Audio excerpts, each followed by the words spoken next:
Say when. When?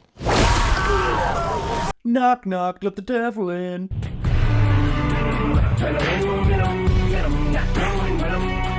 Venom XXL is here. I mean, Venom The Last Dance is here. All 18 inches of Venom back to conclude a trilogy of solo Venom films.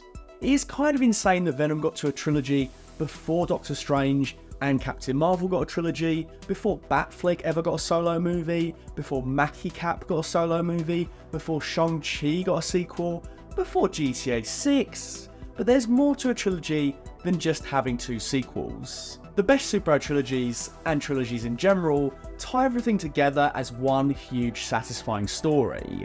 And no, I will not take Godfather Part 3 slander on this video. It is a damn good movie, okay, and a damn good trilogy.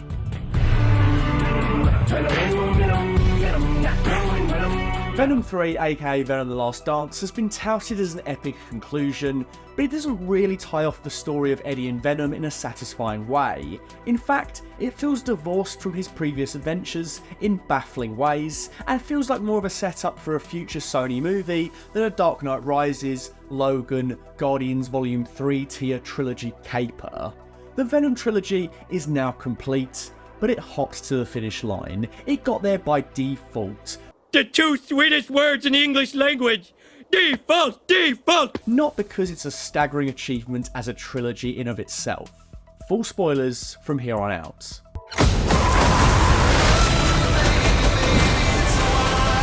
So this movie finds Eddie on a road trip to make it to New York whilst being hunted by hunters, strange creatures sent by the god of the symbiotes, fan favourite Null. All of this is once again conveniently explained by Venom to Eddie, as is pretty much everything in these movies. We'll get to Null's role more in a bit because, oh boy. There's a lot of stupid things about this movie's script, but the most glaringly stupid thing is this. The Hunter can only detect Venom when he's fully transformed. That makes no sense. The symbiote is always present in Eddie, even when he's hidden. This creature is designed to find them. How can it not see the codex within unless Venom fully transforms? All it does is create ham-fisted tension in the idea that he can't fully come out, which is a shame after we all supported that in the last movie. But look at me now! You love me! And I'm free! The one thing you come to a Venom movie to see, the plot tells you it can't happen. Thrilling. This one feels so wholly disconnected from the first 2 films for no good reason. Not only are we not in San Francisco, all the key supporting players are absent, save for a cameo that we'll get to in a second. Alan and Dan are conspicuously absent and don't even get a mention. It actually made me realise how much I took that pair for granted in the first 2 movies, because they provided some of the better laughs outside of the Eddie Venom dynamic itself. Why did we spend so much time on them if they weren't going to get some kind of payoff at the conclusion? It felt like the first 2 movies were setting up a reconciliation long term for Eddie and Anne. Sure, it would have been predictable, and it's not the best romance subplot I've ever seen, but it's definitely way worse to just drop it all together and act like you never bothered in the first place. No. Yeah. Even if Dan and her had stayed together, I enjoyed them helping out Team Venom. Their absence makes the film feel very devoid of characters. Like Eddie is all alone, but not in a way that accentuates the story or the themes, just in a way that feels empty. Mrs. Chen of course does pop up, so you can't say she skipped this one, but her scenes almost felt like a checklist moment just so we can say she appeared. The recurring scenes inside her shop were fun, and taking her out of there to Vegas isn't necessarily a bad idea, but all it amounts to is a dance number and an incredibly stupid decision from Eddie and Venom. The one thing they're not supposed to do is fully transform. That point is hammered home, and about 30 seconds later, they almost get Mrs. Chen killed, and then they get captured. What? What was the point of that? What did it motivate in terms of character? Mrs. Chen should have been captured as their accomplice at least, and she should have gotten one of those symbiotes at the end. That would have been funnier and felt more earned than the random Christmas scientist. The random Christmas scientist. What was going on with that? Even Carnage feels absent. which is strange to say when the symbiote and host perished in the last movie. The first movie built him up and ended on his first appearance, and then the second movie was all about letting there be carnage, so it feels right to me to have the character pop up here. Again, would have felt more earned if Psycho Killer Keskase, Cletus Cassidy, had to be part of that symbiote squad at the end taking on the Hunters. The threat is so grave that Eddie has to reluctantly let Carnage loose. Having him be ultimately one and done in part 2 is a shame. I mean, imagine if the whole road trip had been the two of them having to work together to stop the total eradication of the symbiotes at the hands of Null. Harrison was so much fun in the last movie, and this one sorely needed a part like that. More Eddie and Cletus would always be welcome. Juno Temple scientist and Chiwetel Ejiofor's military guy are so one note it's embarrassing, and yet they take up so much time in the movie. Who cares about getting their perspective on this? Say what you will about the first two movies, but they kept the focus on Eddie and Venom. Cutting back to this lab dragged the movie down constantly, and the backstory payoff of the twin brother, I just had to groan when all that wrapped up. It was very much not worth the time spent. Venom 1 took a while to get going, but once it did, it was fun. We got a sweet bike chase where Eddie learns about his powers, culminating in our first look at Venom.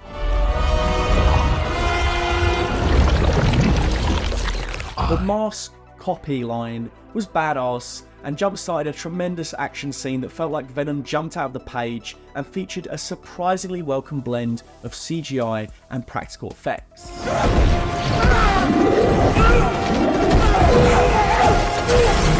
The second movie gave us some great Carnage action, and their battle in the church at the end of the movie was surprisingly good.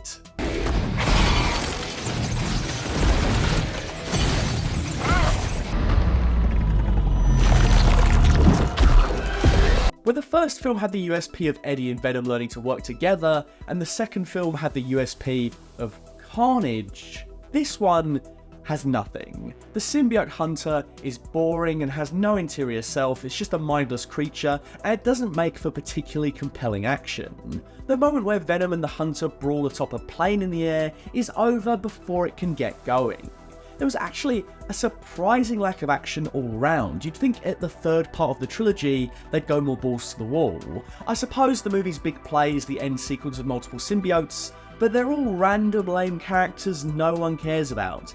Again, that final squad should have been like, Mrs. Chen, a reluctant alliance with Carnage, and Stephen Graham's Toxin not just getting killed off immediately. At least it would be made up of established characters, even if none of them are particularly deep. And just to rant on the multiverse, this movie screws with that in several ways that are just nothing if not infuriating. First, there's the multiverse casting. Now, I know at this point we're just getting multiple actors in multiple roles across the multiverse and whatever. Gemma Chan is in 2 MCU movies as 2 different characters. Mahershala Ali was Cottonmouth before almost being Blade. It was such a shame that he dropped out. I'm from the future, by the way. So, Chiwetel Ejiofor playing Z-list military guy Strickland after being Mordo is lazy, but fine. The more egregious casting is Rhys Ifans' Hippie. The actor literally appeared as the Lizard in the very last project this Venom appeared in. The 2 characters were part of the same ensemble. This movie literally picks up where that story left off. The connective tissue is so blatant, and yet this new character has nothing to do with the Lizard or the double casting. It just comes off so incredibly lazy. And now that we've come to Venom 3, can we just pour one out for Eddie's multiverse trip? No Way Home gets a free pass for a lot of things. The terrible Toby mask recreation, Otto's redemption being forced upon him rather than it being a change he is motivated to do himself. But the one thing I'm always shocked the fans never tore to shreds was the Venom stuff. The dude literally journeys to the MCU in a post-credit scene, hype, and then nothing happens with the character. He pops up in another post-credit scene, interacts with no key characters, especially not Spider-Man, and then he goes home. It was more like Venom One Way Home, straight away. This one starts with him making it back, and nothing else is ever made of it. Fuck you, no Spider-Man, no point to it, Venom was in the MCU for 5 minutes, now let's devote some time to some random scientists instead. Don't excuse it on the promise that one day Venom will go back to the MCU and meet Spider-Man. There was a moment for all that to happen, and for some reason, they blew it. I offered you a chance when we could have done something, and you blew it! If the trip had never happened, we would have lost absolutely nothing by the start of the third movie. A baffling decision all round. And I wonder if the blame lays at Marvel or with Sony. But hey, at least you can say there's 2 Spider-Man 3s with Tobey Maguire, Venom, Sandman, J.K. Simmons, and a finale atop some scaffolding. This movie was a real wet fart, and that's coming from someone who didn't really love the first 2. Null should have just been the main villain here. I know he's powerful and all, but if the story was jam-packed and actually had things happen, you could have easily delivered on some kind of symbiotes team-up versus Null storyline. Spider-Man or no Spider-Man. Instead, this just reminds me of The Boys Season 4. The whole thing is just filling time for the next installment, where things are promised to actually happen. I get that Null is potentially a multi-movie threat a la Thanos, but subsequent filmmakers tend to forget that the giant purple dildo himself only became compelling when he was fully introduced in Infinity War. His prelude appearances did basically nothing, and so it would have just been better to give Null his Infinity War a la a substantial villainous role here. Team Venom could still have lost if you want to build him up as a big bad, and maybe they would have needed to call Spider-Man for help in his next movie. One final note, the quote-unquote death of Venom feels like a stab at finality, like a sacrifice play to rival a moment like Yondu's death, but since this whole movie is setting up symbiote Thanos, I just don't buy it. There's no way Venom isn't coming back, so what's the point here? Why play it so straight, as if he's really gone? Nobody believes that. It's such an odd final note to end the series on. Well, the Solo series anyway. And whose decision was it to play Maroon 5 over that ending scene? Right. Who's got my Maroon 5 CD? There's no way we've not got more Tom Hardy Venom in the future, whether it be facing Null, a Spider-Man team-up, or a Secret Wars appearance. There's just no way it ain't happening. And so, as a superhero trilogy, I think this really fails. As a Venom movie, I think this is my least favourite. It hasn't got the charm of the first or the carnage of the second, and it hasn't even got a terrible yet catchy Eminem song. Salad bowl, Edgar Allan Poe, Venom, Venom, nom, nom, nom, nom, nom. If you want to hear more of my thoughts on Venom The Last Dance, as well as with my co-host Charlie and his thoughts, then please go over to Patreon for the Full Fat Podcast. We also get our review of The Penguin Episode 7. And if you sign up to the Patreon, you get all the backlog of all the podcasts, including all the reviews for The Penguin, all the big major releases this year, and the latest season of Doctor Who. And if you sign up to the Patreon, you can also get early releases, as well as some other goodies and your name in the credits. And you'll also be helping Full Fat to continue through what is a very, very up and down views cycle at the moment. I don't know what's going on. Thank you.